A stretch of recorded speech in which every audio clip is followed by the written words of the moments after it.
afternoon, everyone. I think you know this is going to be a session in English. I'm just going to take the time to say boa tarde, bem-vindo todo mundo e obrigado por estarem aqui.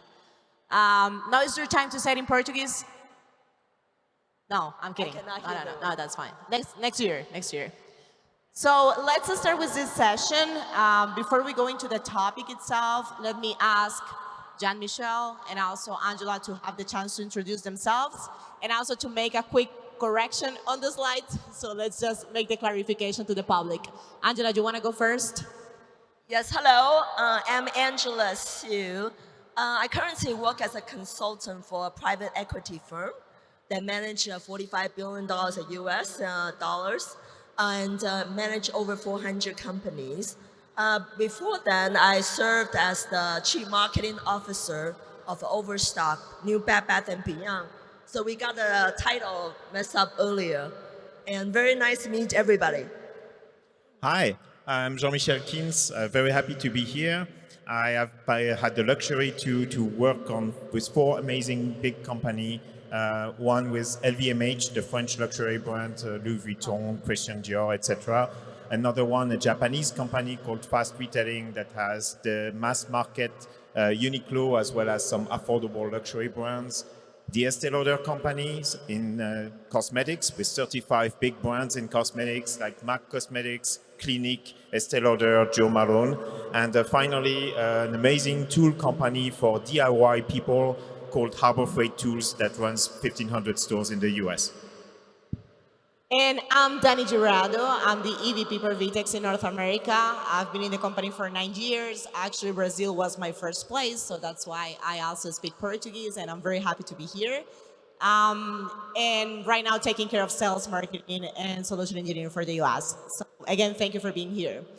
I guess you guys saw the topic for this discussion. So just being clear, this is going to be more like a Q&A. We're just going to be talking about how decisions have changed in the last years regarding IT selection inside big corporates and big organizations like Bed Bath & Beyond, Estee Lauder, and so on.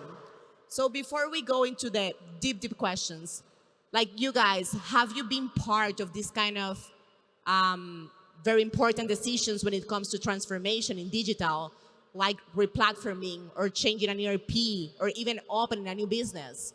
So that's the first question. Have you been part of that? Where, when, and what's the one that you would say you recall the most? Angela. So when I was at Overstock, last summer we acquired the intellectual property of Bed Bath & Beyond. Bed Bath & Beyond is an iconic brand in the US with over 1,000 stores at one point. And when they went bankrupt, we bought the company along their intellectual property along with their customer file. And we were given 1 month to relaunch their website and integrate all their customer file.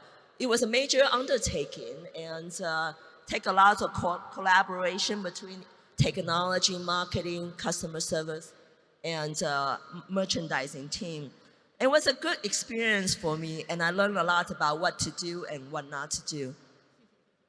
I'm going to ask more about what to do and what not to do especially, but before, Jean-Michel, what about you? Yeah, I've been lucky or unlucky to be part of several big, deep transformations. The first one was with a fashion brand called Marc Jacobs that grew 10 times, in 9 years. And so over 9 years, we had to actually build the first technology stack. And as the business expanded with new business models, international, we had to rebuild the entire stack from scratch to be able to support the scale and the growth of the company. With the Fast Retailing company, we actually had 5 brands located in France and in the US, and we built an amazing platform shared by the 5 brands. It's like a puzzle. Every brand actually built a piece of the puzzle, and we brought it all together in one single platform at the end. That was very difficult, but also very, helpful, and we're really very proud about that. And finally, with Harbor Freight Tools, we are now at the beginning of creating the next generation of systems to allow the company to really grow. The systems that we have today are made to run a smaller fleet of stores, like 300-400 stores. Now that we are at 1,500 stores, we are feeling the massive scale of the business, and many of our vendors actually have not been able to grow and scale with us, and we are now looking at the next generation stack. So very exciting. So you both have been part of very important decision processes. But if you have to compare to today's world and mainly today momentum, right? Like we are going through war, we're going through financial crisis. What do you think has changed in terms of the decision making itself when it comes to technology? And maybe just to be more concise about it, like, do you see longer decision making processes today or shorter decision processes today? Do you think it's easier today to make a decision when it comes to technology, or is it harder than before? And also, do you think there is more people involved in today's decision making than before? And maybe what's the reason for that? What is the reason? Jean-Michel, you can go. Yeah. I think compared to 10, 15 years ago, making technology decisions is now really more complex. Right, the vendor landscape and partner landscape has grown so much. There's so many, big established vendors and so many younger startups that it's very difficult to identify core capabilities from the noise. Every vendor is putting a lot of marketing, trying to capture a larger spread of IT customers, and that muddies the message. In the marketing world, everybody has a CDP now. So if you're looking for a CDP, you don't know which vendor has actually a core CDP and which one has actually added that capability just to be able to check the box and participate to your RFP. So it's more difficult. The landscape is a little bit more muddy, and you need to be very careful when doing your selections. I think that contracts negotiation are becoming more and more complex, with software as a service, subscription models that you need to be very careful of and require a lot more legal review than what we used to do in the past, and that slows down the decision process. Cybersecurity reviews take more time, need to be deeper, and that's really important, but also takes more time. And finally, I think we tend to have more cross-functional teams involved in the decision, which is really great, but requires the company to create that decision-making muscle that is sometimes not there, right? How do you compromise? How do you work together between a business team, a procurement team, a technology team, a security team about what's the right thing to do? So definitely more complicated, longer process, but I guess it's the life we're in now. Yeah, I agree. It gets a lot more complicated, take a lot longer. And given the current economy, because of budget constraints, you usually have to evaluate multiple technology vendors and trade off and see which one you're going to get the most out of your investments. I mean, in general, technology team and product team usually make the final call in our large company, but they need business requirements for marketing, merchandising, supply chain, and every single function. And it gets more complicated when you have international presence or B2B operations, and particularly physical stores. So it takes a lot of people, alignment and collaboration to get things done, particularly in bigger company. And most importantly, I think we also need CFO's involvement early on in the process. So make sure that you have enough dollars to pay for the project that you want to work on. I know you don't particularly are friend of CFOs, but I'm going to ask more about that in a bit. On the same question, so knowing that you guys agree that decisions are more complicated and are taking longer, how do you deal with the fact that you have to do something? Like you are responsible for doing a change, implementing a new system, and still you're not able to go ahead because you need the consensus and you need to bring together so many people. Like what's the path to take when you guys need to make a decision, need to hurry up, but you cannot because of the organizational size, because of the complexity and the bureaucracy itself? It's a hard question. All right. So I think a lot about this is making sure you have the right people at the right level in your selection process, right? Sometimes you have a lot of senior executives that have preconceived point of views based on what they have read in the press, people that they've met at a dinner, and we're really trying to make a decision with the people that are hands-on, that will be working in the software. So we're really looking at creating a cross-functional team to select the product that is made of people that actually are at manager level, sometimes, operating the systems. And even myself, I'm not always very hands-on in those decisions because I don't want to tip the scale. I want the decisions to come from the people that actually are going to drive the systems down the road. That's super important. You have a lot of need to understand the general context of the company, right? Too often, do you see people that get on the idea that I need a new business capability, I need a new software to help me with that, and I'm just moving forward. And they tend to be blind to what is happening outside of their project in the company.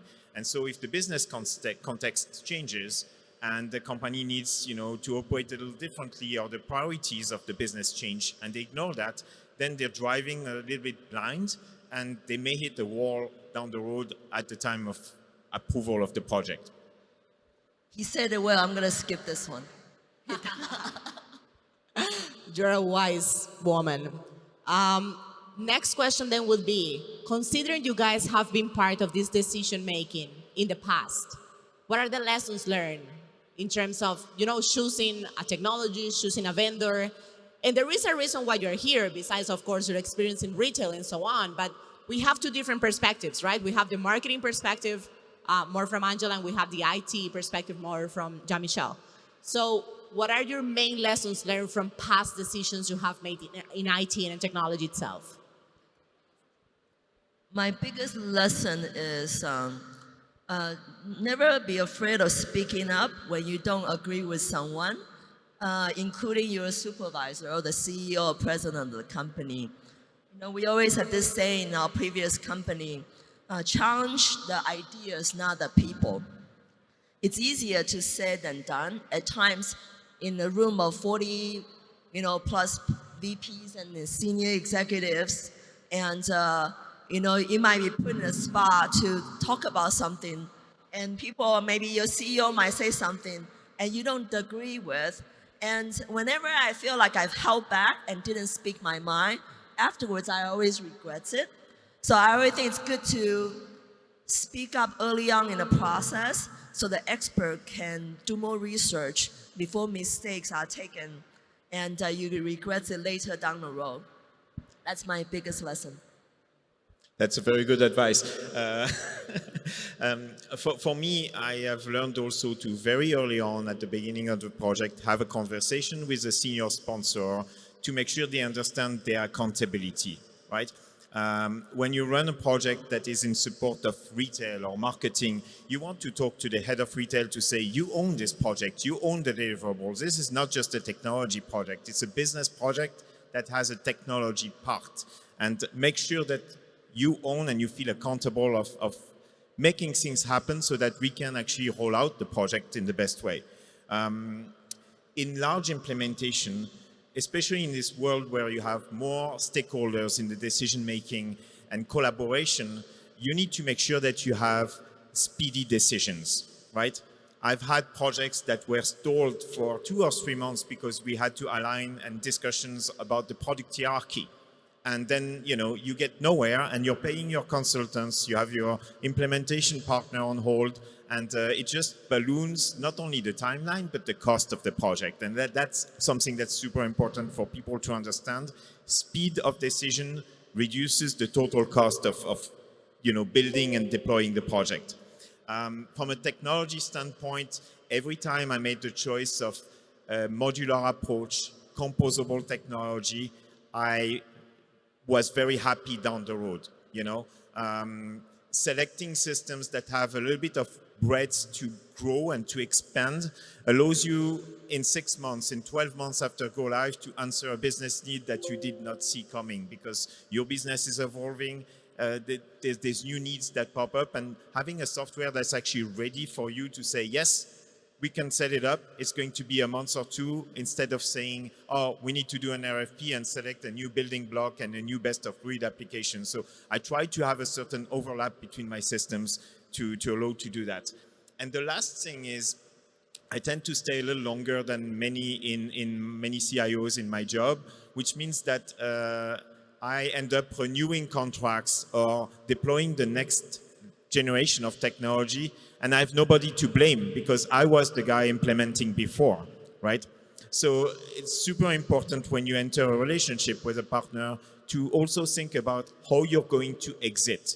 Will you be able to get your data? Will you be able to transition? What are the conditions of transitions, et cetera, so that, you know, when you need to jump to the next generation of systems and that vendor, you outgrown your vendor because you have grown so fast, you know, you are in a good position instead of having to untangle contracts that are not favorable to you. And maybe my favorite question for today, and I don't want you guys to fight, but I mean, marketing versus IT, right? That's what we see many times. And in our case, for example, when we run RFPs or presentations or demos, it's so popular to see that we are the preferred option for IT, but not necessarily for the business side. So how do you guys work together in those decisions? And especially, like a very, very direct question, if one of you wants something, the other one wants something different, who wins on this? Yeah. I try not to think about who wins because in a big corporation, you always want to come to the vendor with a consensus decision. So, but it's very often that when I go to a meeting with IT and then we look at multiple vendors, when we come out of meeting, we have different preferences. And usually we talk about the pros and cons, and then we usually come to alignments. And it's a little bit give and take, and then depends on the subject, right? There are some certain areas it's expertise of ITs, and I'm relying on IT department to do the due diligence and tell me that if this particular vendor can deliver the vision of marketing. And so I think it's a collaboration process and require lots of alignments, but usually we come to the decision together, so that way it's consistent front to outside and even the employees. Well, I want to work with Angela in my next job as CMO so that we can have, you know, such a great relationship. She's being very nice. She's being very nice. But yeah, I mean, we have seen an entire cycle of when software as a service came up, you know, and vendors started talking directly to the marketing team and selling sometimes dreams of fast implementation. You don't need IT. Give us the data that you have and we'll make sense of your data. You know, we'll clean it up for you, etc. And then, you know, as implementation goes on, the marketing team realizes that there is implementation for integrations, that they need to make decisions, that the data is not clean enough for the vendor and that they need to start thinking about things. And even when they go live, they need to manage creating user accounts and managing issues and being the service desk for the application. Suddenly, you know, you realize that this, you know, marketing people have not signed up for that. And this is when, you know, they call IT and say, can you take this over? So now we're trying to really start, you know, cross-functional RFPs, selecting the systems together. My ideal situation is to get to a short list of 2 systems that everybody feels comfortable and will not regret. And then I let the business decide, because at the end of the day, they will be using the systems. So that's what we're trying to aim with an RFP process. Weed out the vendors until we have two vendors that we actually can live with, both of us. And that's, I think, a key to success. And based on what you guys said, who owns the platform in your cases? Which area owns the platform, the e-com platform? Is it business or is it IT or is it an independent area?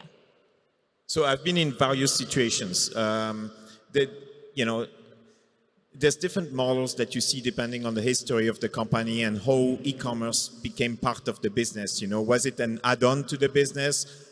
Did the CEO at the time believe in e-commerce, or actually was it a side business that we wanted to observe? And so in one case, I have been in a company where the online business was a totally separate P&L, because originally the company did not think that online would become so successful. So they wanted to isolate it from the rest of the business. And the result was two separate technology teams, two decision-making cycles, and an insane amount of difficulty in driving omni-channels, right? I've been in a situation where I owned the e-commerce platform, including some business processes like customer service, which was great, but I cannot say that I was a genius at running e-commerce. You know, I didn't have the marketing sense, I didn't have the customer needs and sense and how to create the right pages to get them to buy. So I don't know that I was the right person. So again, a mix of skill set in one single product team where you have marketing people, digital people, IT technology people, all aligned in the same product team is probably the best way to drive, you know, results and performance. Anything you want to add, Angela? You're fine? So then we go to a kind of different topic that is the economic, right, of the world. We know we're facing a different era. We're calling it the era of the profitability, where most of the retailers should be looking at margin itself. And my question to you is, where does the CFO play a role in all this? And I'm asking you this because in many of the processes that we run, we see the CFO at the very last stage, more just like a check and balances, let's say. In some other processes, we don't even see the CFO, but we know there is a CFO having discussions internally. So what do you think is the role of the CFO in the today's kind of economic instability world we're facing? CFO is very involved throughout the process of technology investment. In general, in my previous company, usually we do our annual budgets and we allocate certain dollars for investment. All the SG&A is accounted for. And so throughout the year, if we need to spend more than planned, or we need to add in, usually I have to find trade-off. So if I'm gonna spend $2 million on this new vendor that I don't have budget for, I might have to find $2 million savings elsewhere. Or I need to find cost and benefit analysis to say, okay, if I'm gonna spend $2 million, I'm gonna get incremental revenue or incremental EBITDA to the business so I can justify the new investment that I wasn't accounted for. And so CFO is very involved throughout the whole process. And in general, I usually, align with her behind, always give her a heads up. Like, okay, I'm gonna work on this. It might cost more than what I thought it would be. And make sure that she's aware. Usually people don't like surprises. So if you tell them way early in the process, and they're more likely to gain alignments with you. So CFO is very involved. They might not be in the meetings, but they know what's going on behind the scene because they're the one that write the check ultimately. I remember in Shop Talk, I introduced you to a client and he was like, hi, I'm the CFO. And you were like, oh no, I don't like CFOs. You guys don't let me do what I want to do. So that's kind of the relationship between business and CFO at the end, right? The check and balances I mentioned before. What about you, Jean-Michel? Well, I've had the pleasure to work with different kind of CFOs, right? You have CFOs that are very much focused on the numbers and just running the finances of the company. And then you have some CFOs that have a little bit more of a COO and are interested in the operations, the efficiencies that they can bring to the company. And those CFOs tend to be more involved in software selection, in your IT strategy, than a pure financial only CFO. So first you identify what kind of CFO you're dealing with. And then some of this is actually to keep them informed of the process as you go. you have to realize that at the end, any significant expense in the company is going to be signed by the CFO. So you cannot land something on their desk and say, hey, we just went through 5 months of selection and this is the software and it's multiple millions of dollars signed here. So you have to bring the person in slowly but surely at different points of your selection process. Keep that person involved, explain the challenges, and make sure that, A, you show the work that you have done in vetting the partner and in aligning the pricing, and B, that you are aware of the larger context of the company, so that you're not pushing an initiative that is not prioritized with the overall budget of the company and that is in line with what's happening outside in the world, right? Some selection process take a year and a half. Well, guess what? During that year and a half, maybe the business of your company has changed. You were planning to sell big in China and your China sales are not as big as planned. And your CFO has this on his mind or her mind at the time of your presentation for a budget, right? So you need to always be able to understand the context of your project in the larger business of the company and present it with the right angle so you can show how you're contributing to the larger business and not just this small initiative. CFOs tend to not like a small sliver initiative that is just pushed onto them, so that it's important to show it in context. So it's good to be friend of the CFO, right, at the end? That's for sure. And very last question. Again, cost of the money is very high. We are facing a lot of instability and so on. Where do you guys think companies and the retailers that are watching us today should invest the money when it comes to technology? Angela? For me, I look at what brings the most incremental revenue or incremental profit, and also what enhances the customer experience from my marketing perspective. Well, so for me, I think it depends on the life cycle of your company, where your company is today. Is your company scaling and growing very fast? In which case, you need to make sure that you invest in your foundation to allow scalability, right? If the plane cannot fly anymore, there's no point having great customer experiences or marketing tools to support that, because that's not what's flying the plane. What's flying the plane in my world of retail is retail stores, inventory management, and purchasing. So I try to make sure that those big pieces are always safe, secure, and keep modernized. Then when your company is looking at, is growing not as fast, but more in a flat rate, this is where you're looking at increasing same-store sales. And this is where you want to invest in personalization, in marketing technologies, in customer experience.